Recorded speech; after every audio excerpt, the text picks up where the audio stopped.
everyone. Welcome to part 5 of my multi-part trip video. I am Marshall3498, and an update from yesterday is after riding on the crap of road, when I cut off you guys last, I looked at the map of the Blue Ridge Parkway, and I was fortunate enough, I was only about 2 miles from an exit off Blue Ridge, sadly, which was Maggie Valley, which meant I still had about 25 miles left to go on the parkway. But the way the road construction was going, and it was just like, for a while it was okay when it was just like, you know, kind of crap pavement, but when it went to like rock and one lane with no packed rock with no sealer, I was like, yeah, no, I'm not down with this anymore. I'm not tearing my bike up or breaking down or something up here.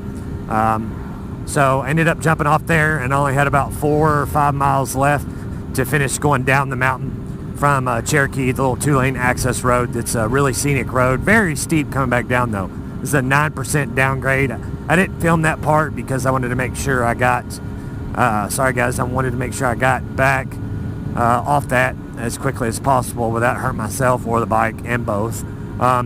So now it's day 2. It's the day to go back home. I'm on a little back road where I use Google Maps a lot, and I hit avoid highways so I don't have to go through all the Asheville interchange stuff, even though I'm not nowhere near Asheville. I'm just now leaving Maggie Valley. Maggie Valley's just over there to my left. I don't know what direction that would be. I guess it would be west, north, I don't know. Right now I'm on 209 north. I go on it. I just got on it a few minutes ago. Go on it like 12 miles, and there's a couple more turns, and I end up on by the route going back towards Tri-Cities there in East Tennessee. End up going a lot of this 2-lane back road highway stuff, which is fine.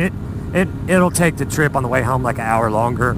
I've still got 2 hours and 27 minutes left on the trip and a total of 91 miles left, so that's not too bad. I put in probably at least 200 miles yesterday, and about 70 or 80 miles of that was, you know, just from you know, the 70 or 80 miles last part of it, excuse me, was from Hot Springs to the rest of Blue Ridge to Maggie Valley, or can't keep track of mileage or whatever because of having to reset the trip for putting fuel in it.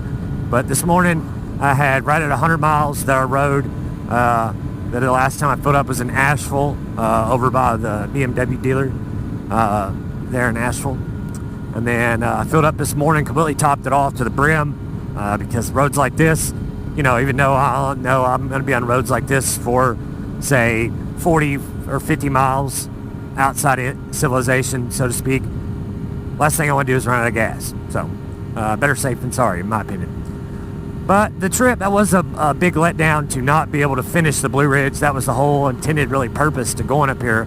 I mean, this area is beautiful. It's very mountainous and very hilly, but where I live is just about as steep mountains as here. You know, of course, there are better roads here. They're steeper and more up in the higher elevation, but there's still twisties and there's still mountains and there's still curves where I live too. But this is just higher elevation, especially in the Blue Ridge part. Like right now, I'm just running through valleys. I think that's Interstate 40 right there. Yeah.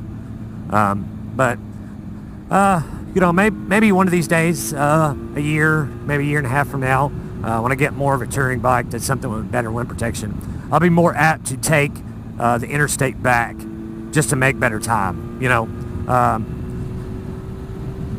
my bike has a, for those of you who don't know about with the FC6, it's a standard kind of slightly canted forward sporty bike, I guess you call it. It's not a sports bike. It's not really a touring bike. It's something in between. It is kind of mid-controls where your feet tucked up. But your feet tucked up on my bike, like I have enough room on my seat that I can move around and stuff and get comfortable. You know how your legs get tired of being in one position. I can scoot all the way back to the little second hump in the seat, or the first hump where you know, that keeps you and the passenger kind of apart when I do carry a few people here and there, 2 up, that is. So I mean, it's doable to tour on this, but you really kind of be dedicated. You can't just be, you know, your average motorcycle rider who rides 20 or 30 miles on this and like, ooh, that was fun. No, you know, when you break the 100, well, I'd say on this 100 miles in a day, like I said, is doable without too much discomfort. I don't find it uncomfortable myself, but I'm used to it.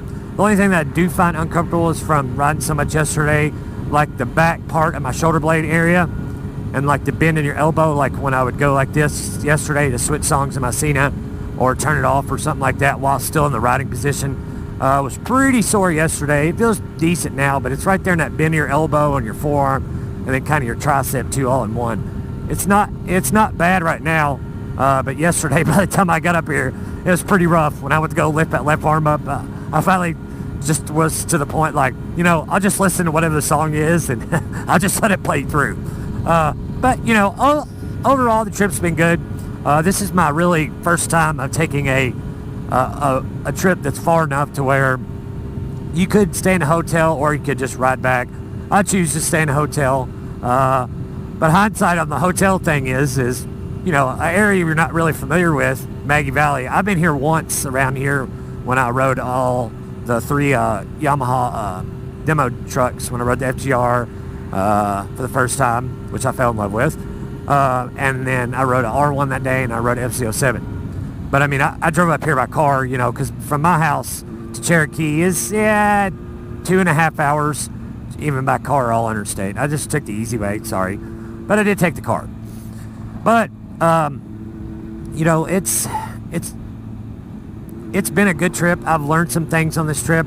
I've learned that Cortec 30-liter tank bag, that thing's pretty awesome, except for the fact it's not waterproof. Yes, I know it does come with a little fly rain cover, but I used that one time when I had the bike in the back of the truck, traveling somewhere with it, go see my mom and dad, which they live over 300 miles away, and they had a truck loaded down with the bike and other stuff, and other people in the truck were going too, so it wasn't really feasible for me to just, ride up there. Anyways, but I had it on one of those things like you see dirt bikes that go in like receiver hitch where the bike sits this way, and where the tail of the bike was up in the air some, more in the wind, and wasn't getting blocked by the tailgate of the truck.